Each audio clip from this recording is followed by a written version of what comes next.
was 9 weeks old when we adopted her. It was only when we went for a follow-up appointment that her paediatrician thought developmentally that she wasn't where she should be. She was sent for an MRI scan, and that showed that she had a lot of brain damage, which the medical people think was caused at some point during pregnancy, that she had a stroke or some issue like that. So we were devastated. I suppose we were worried about looking after her. Would we be able to look after her? Would she have pain? And you know, what sort of quality of life was she going to have? Maya is like a newborn baby in the body of a 13-year-old. She has quadriplegic cerebral palsy, so she's unable to kind of functionally use any of her limbs. So she can do absolutely nothing for herself. Despite all her difficulties, she is one of the best people that I know. And you know, I think if you're having a bad day, all you have to do is come in and sit with Maya, and you know, you will get a lot of perspective on life and what's good about life. Her smile wins everybody over. Her sisters idolise her. She's front and centre in our family, really.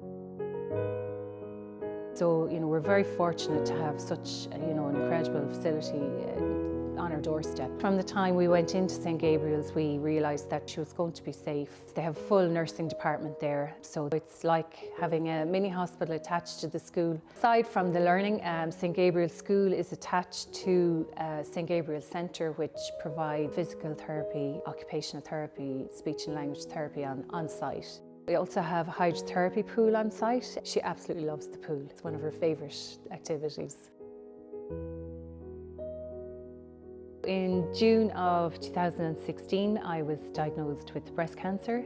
So for a long time, I was unable physically to look after Maya, which was very difficult for me as her mum and for my husband, to whom the burden of care really fell. I needed the psychological peace of mind of knowing that Maya was being looked after. And unfortunately, that was probably the greatest source of stress. If there had been a facility like the Respite House available to us, you know, it would have been a huge support. So we were really pleased to hear that it was in the pipeline. We know she'll be in really, really good hands. Unfortunately, kids like Maya have very little of a social life in their own right, outside of their families.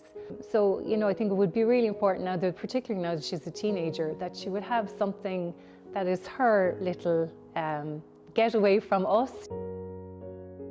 The JP McManus Fund has put up some of the money, and the rest of the capital has to be raised by fundraising. It's a huge amount of money being needed to complete this project. I would ask people, you know, to consider donating towards this. The Respite House will be open to children from ages 4 to 18 from the entire Midwest region. Kiddies from North Tip, from West Limerick, Clare, down as far as Kerry. For little children who are starting in the services now, it's going to be hugely beneficial for them and their families going forward. This will be absolutely a game changer, I think, for a lot of families.